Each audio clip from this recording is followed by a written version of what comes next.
नमस्ते। इस वक्त मैं मौजूद हूँ भारत रत्न श्री लता मंगेशकर नाट्यगृह जो मीरा भाईंदर में आया हुआ है। यहाँ पर कुछ प्रोग्राम है श्री गुजराती समाज मीरा भाईंदर द्वारा आयोजित है। विजय भाई पारिक प्रमुख श्री द्वारा प्रस्तुत ये आयोजन हो रहा है और सुर नर्तन एकेडमी द्वारा श्री कृष्ण लीला का जो आयोजन होगा ये इस लता मंगेशकर नाट्यगृह में होने वाला है। तो अभी फ़िलहाल पब्लिक आ चुकी है, हॉल में जा चुके लोग अमुक और अभी आपको हम हॉल में लेके जाएंगे जहाँ पे श्री कृष्ण लीला का नाट्य मंचन होगा। तो चलते हैं हॉल में।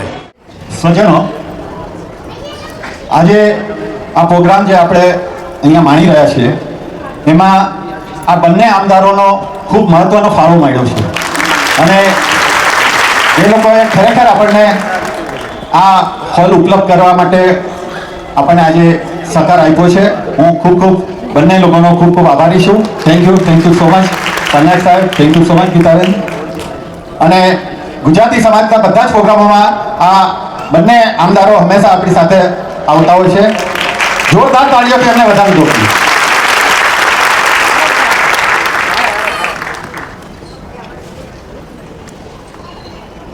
પ્રતાપ સરનાઈજીનો વિજયભાઈ અહીંયા આગળ સાલ અને શ્રીનાથજીની બધી મોમેન્ટો આપી અને સત્કાર કરે છે। તાલીઓના નાસ્તા સાથે વધારી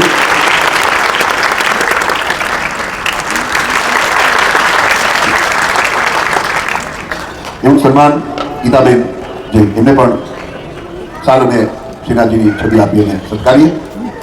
મીરા ભાઈંદર ગુજરાતી સમાજને આંગણે આ તમામ મહાનુભાવો પધારતા હોય। બોલ કૃષ્ણ કનૈયા લાલ की। તમારો જયનો અવાજ જોઈએ એવો આવતો નથી, એક વખત ચટાચર બોલાવો બે હાથ ઊંચા કરી। બોલ કૃષ્ણ કનૈયા લાલ की। ઓમ સુંદર શ્રી અમને મહારાણી की। બોલ મહાધીશ की। શાસકીય અધિકારી જેમણે મીરા ભાઈંદર નગર પરિષદમાં સેવા આપેલ છે। ભાઈંદર વેસ્ટ સ્ટ્રીટ પ્રખ્યાત સેકન્ડરી સ્કૂલના તેઓ સેક્રેટરી છે, તેઓ બોલાવ્યા છે। અજીત પાટીલજીનું પણ સ્વાગત કરીએ, નરેન્દ્ર મહેતાજીનું પણ સ્વાગત કરીએ। આજે વિજયભાઈના આમંત્રણને માન આપી અને જે મહાનુભાવો વિવિધ ક્ષેત્રમાંથી પધારી રહ્યા છે, જ્યારે મહાનુભાવો પધારે એ પણ કંઈક ભજન શ્રવણ કરે, કંઈક દર્શન કરે।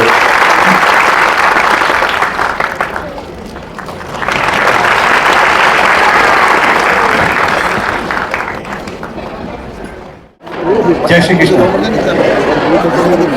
ગુજરાતી સમાજ મીરા ભાઈંદર તરફથી આયોજિત આજના ભગવાન શ્રીનાથજીને ઉપર ગાતાના અવસરે ઉપસ્થિત સંસ્થાના પ્રમુખ આદરણીય વિજયભાઈ પારીક, અમારા નગરસેવક અજીતજી પાટીલ, બધા ગુજરાતી મીરા ભાઈંદર સમાજના કમિટી મેમ્બર, બધા ભાઈઓ બહેનો, સૌથી પ્રથમ સમાજનો આપણે અભિનંદન કરીએ। અગ્રીઓને આપણે અભિનંદન આપીએ કે બહુ મહેનત કરે છે દર વખતે કે અલગ અલગ કાર્યક્રમના માધ્યમથી આપણી સંસ્કૃતિ, આપણો ધર્મ, આપણા આચાર, આપણા વિચાર, આપણી પરંપરા શું છે એ અનેક કાર્યક્રમના માધ્યમથી તમને બધાને સંગઠિત કરીને આવનારી પેઢી સુધી પહોંચાડવાનો પ્રયત્ન કરી રહ્યા છે। એ બદલ તમારો મનથી અભિનંદન વ્યક્ત કરું। મીરા ભાઈંદરની અંદર અલગ અલગ સમાજ વિરાજિત છે। ક્યારેક સમાજના પ્રસંગ થાય, ક્યારેક નહીં થાય, પણ ગુજરાતી સમાજના પ્રસંગ દર વખતે ટાઈમસર થાય। આજે આપણને કદાચ બધાને થોડું કાર્યક્રમમાં લેટ થઈ ગયું, ઠીક છે, એના અનેક કાર્યક્રમ અનેક કારણ છે, પરંતુ વિજયભાઈ પારીક એમની ટીમ એમની એવી ભૂમિકા હતી કે એ કાર્યક્રમ તો કરવું છે કે જ્યાં શ્રીનાથજી હોય એ કાર્યક્રમ કોણ રોકી શકે, એ તો ઓટોમેટિક થવાનું છે। તો વિજયભાઈ થોડા ટેન્શનમાં હતા કે કાર્યક્રમ આગળ થશે, પાછળ થશે, નહીં થશે, પણ પ્રભુની કૃપા હતી।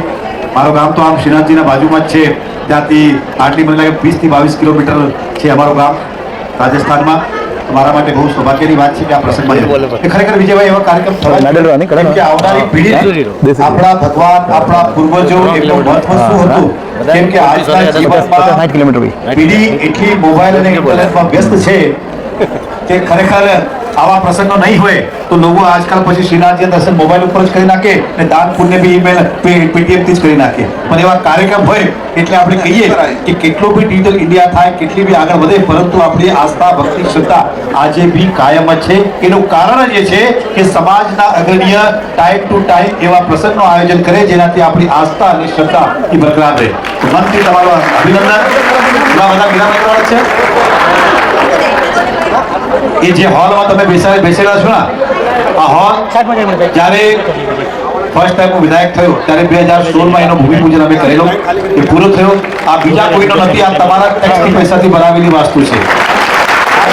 એના માલિક બી તમે જ છો, બીજા કોઈ નથી. અમારી મનથી ઈચ્છા છે કે હજી એક આપણે કનકિયામાં મેકડોનાલ્ડ જે છે એની સામે બી ડ્રામા થિયેટરનું રિઝર્વેશન છે. જ્યારે હું ફરીથી આવીશ તો ત્યાં બીજો ભણાવીશ એટલે તમને આ ક્લાસ થઈ જશે. એટલે ગામમાં હશે કેમ કે એક સાઈડ આવવામાં ટ્રાફિક લાગે છે, લેટ થાય છે. હજી કેમ કે પોપ્યુલેશન રોજ વધે છે તો એવા કાર્યક્રમ થવા માટે એવી જગ્યા જોવે જ છે. વધારે કાંઈ નહીં કહીશ, તમારો સાથ સહકાર આશીર્વાદ મળતું રહે. અમે બધા વચનબદ્ધ છે કેમ કે ગુજરાતી અને મારવાડી એક જ છે, બરાબર છે કે નહીં? हमको गाली भी मिलती है तो साथ में मिलती है गुजराती मारवाड़ी ऐसे, अच्छाई भी मिलती है तो गुजराती मारवाड़ी अच्छे लोग दान पुण्य करते. એટલે આપણે બધા એક જ નામના કસ્તીમાં છો. પરંતુ મીરા ભાઈંદર આપણા ગુજરાતી મોટા પ્રમાણે આ સમાજના લોકો વિવિધ સમાજ ગુજરાતના મીરા ભાઈંદર હોય છે એ આપણા માટે ગૌરવની વાત છે. ફરીથી એકવાર બધાનો અભિનંદન કરીએ છીએ. બસ તમારો સાથ સહકાર મળતો રહે એવી ઈચ્છા રાખું છું. વિજયભાઈ તમારી ટીમની ખૂબ ખૂબ શુભેચ્છા કે જે કલાકાર કામ કરે છે. कि हमारी ये संस्था श्री गुजराती समाज मीरा भाईंदर रजिस्टर्ड संस्था है जो 2005 से गुजराती लोगों के हित के लिए और अन्य पब्लिक हित के लिए भी कार्य कर रही है. नवंबर महीने में हमारे अध्यक्ष जो है विजय भाई पारिक जी, उन्हें ये विचार आया कि ये जो जय हो श्रीनाथ जी कार्यक्रम है जिसमें कृष्ण भगवान की बचपन से लेकर के पूरी जो सारी लीला है, उनके जो जीवन के सारे प्रसंग हैं वो नृत्य नाटिका के माध्यम से, नृत्य के माध्यम से यहाँ पर प्रस्तुत किया जाएगा. मुंबई की ही जो एक एकेडमी है सूर्य नर्तन एकेडमी, उनके द्वारा उनकी सब 40 बच्चियाँ लड़कियाँ कलाकार है जो सब कृष्ण लीला के सारे ही डांस यहाँ पर प्रस्तुत करेगी. और ये जो आयोजन है ये टोटल हम लोगों ने निःशुल्क रखे हैं पूरे वैष्णव के लिए. शाम से अल्पाहार की व्यवस्था और ये सारा ही जो कार्यक्रम है ये पूरा निःशुल्क रखा हुआ है. बस यही है कि सारे वैष्णव, सारे गुजराती इस कार्यक्रम का आनंद ले, लाभ उठाए. बस यही है हमारा आयोजन आज का. सर अभी ये बताइए कि इससे पहले भी ये प्रोग्राम हुआ था और इस दूसरा मेरा एक सवाल है, वही साथ में दे दीजिए, थोड़ा समय कम है क्योंकि नाइट चालू हो जाएगा. इसके अलावा ये जो गुजराती समाज जो आपका रजिस्टर जो बता रहे हैं मीरा भाईंदर का, वो और क्या क्या कार्य करती है? खाली 2 सवाल मेरा आप दे दीजिए. देखिए ये सूर्य नर्तन एकेडमी बम्बई की प्रख्यात है संस्था जो ये जो कार्यक्रम है वो काफ़ी पूरे देश विदेश में करते आ रही है. हमारे संस्था के माध्यम से ये पहली दफ़ा हम लोग मीरा भाईंदर में कर रहे हैं. और गुजराती समाज जो 2005 से, जैसे मैंने बताया, हम सक्रिय है यहाँ पर और हम हमारे संस्था के लिए कार्यक्रम करते हैं, धार्मिक यात्राएँ करते हैं, धार्मिक आयोजन करते हैं.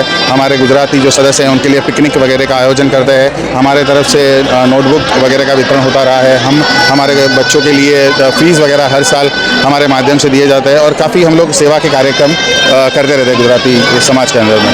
सोशल वर्किंग का कार्य बना रहता है हमेशा. जी जी जी, हमेशा हमारी संस्था के माध्यम से समाज के हित के लिए सोशल सर्विस का कार्यक्रम हम करते हैं और साथ में सारे जो बड़े बुजुर्ग सबको एंटरटेनमेंट भी प्रोवाइड हो ये भी हम ख्याल रखते हैं. बहुत बहुत धन्यवाद संजय भाई. हम उम्मीद करते हैं कि जो ये पूरे इस नाट्यगृह में जितने भी दर्शक आए हैं वो भरपूर श्री कृष्ण लीला का आनंद लेंगे और आप भी कुछ बस ज़रूर ज़रूर उठाएंगे. आज ये 850 कैपेसिटी का जो हॉल है, हम आपको बताएं कि हमने रखे थे कि 1 फरवरी से हमने इसका पास वितरण शुरू करे थे और 3 फरवरी को हमारे पास एक भी पास उपलब्ध नहीं था और हम लोगों ने कम से कम 600 से 700 लोगों को हमको वापस करना पड़ा कि नहीं, हम माफ़ करिएगा, हमें हमारे पास अब पास उपलब्ध नहीं है. और डेफिनेटली आप पत्रकार बंधु भी ध्यान रखिए, सब लोग काफ़ी आनंद करेंगे और वैष्णव जन तो सारे करने वाले. सबको जय Shri Krishna. Thank you very much. हम प्रसिद्ध लेखन के माध्यम से इस नाट्य जो कृष्ण लीलाएं होगी वो पब्लिक के सामने हम लोग यूट्यूब के माध्यम से भेजेंगे और हमारा जो पाक्षिक वीकली जो पेपर आता उसमें भी इसमें जरूर उसको मेंशन करेंगे. Thank you very much. आप सब पत्रकारों का भी खूब जरूर जरूर आप ये आनंद लीजिए. जरूर धन्यवाद. Thank you sir. એ આપણને વોટ્સએપ શીખવાડે છે કેમ ચાલવું, કેવી રીતે બેસવું. ત્યારે આપણા તો વડીલોને કંઈ આવડતું જ નહોતું.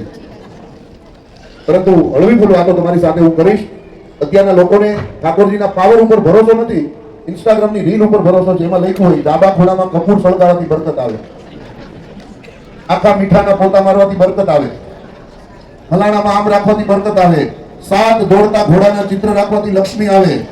ન આવે સાહેબ, ઘોડાની જેમ દોડવું પડે ને સૂર્યની જેમ જાગવું પડે તો જ બરકત આવે. બાકી બરકત આવે એવો માર્ગ નથી.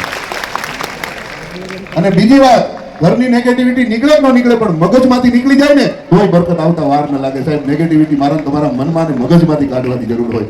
કારણ કે મારો કવિ મિત્ર મિલિંદ ગઢવી લખે છે કે ધારા કરતા વહેલી થઈ ગઈ, અહીંયા તો જાત સદંતર મેલી થઈ ગઈ.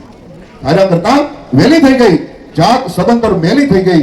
મેં હસવાનું શીખી લીધું. સૌને વાલો લાગે પરાણે એ પ્રેમનો પર્યાય, એના મનમાં હું હાલે ભાઈ કોઈ નવ જાણે પણ ઈ તો જાણે બધાના દલડાની વાત. ધાર્યું એના મનનું એ કર તો કરાવતો ને સામ દામ દંડ ભેદ કોઈ પણ ઉપાય પ્રેમમાં પડવું એને માટે સાવ રમત છે ભલે પછી દિલના કટકા થઈ જાય નટખટ નખરાળો જાણે નંદજીનો લાલો સૌને પ્રાણથી પ્યારો ઈ તો લાગે બહુ વાલો હસતો હસાવતો ને ગીત ગવરાવતો રાજી રાખી સૌને એ મુખમલ કાવતો દિલોનો એ બાજીગર જોને કેવો જાદુગર દિલોને મિલાવે ગમે એમ એવો કારીગર થેન્ક યુ દીકરો એટલે હવે નો હોય ગમે એટલો વરાજો હોય ફેરા ચાર જ કરે હમણાં તો એક જગ્યાએ ગોર બાપાએ 5 ફેરા ફેરવ્યો એટલે હું જો બેઠો એટલે કઈ છોડવાના શાક દારૂ પણ માખણ જેવા નહીં આનાને માખણ ભાવે રે વાલાને મિશ્રી ભાવે રે આનાને માખણ ભાવે રે વાલાને મિશ્રી ભાવે રે એક ગોપીએ જમવાનું કીધું ને થાળ પીરસી ઊભી રહી એક ગોપીએ જમવાનું કીધું ને થાળ પીરસી ઊભી રહી ધીનો નાથ રીજા ત્યારે નાચા થઈ આનાને માખણ ભાવે રે વાલાને મિશ્રી ભાવે અને આપણને કૃષ્ણ વગર ન ગમે ત્યારે એને શું કહેવાય એ મને લઈ જાન તારી સંગાત કે તારા વિના ગમતું નથી મને તારી સંગાત કે તારા વિના ગમતું નથી એ વાલા આવે છે તારી બહુ યાદ કે તારા વિના ગમતું નથી મને લઈ જાન તારી સંગાત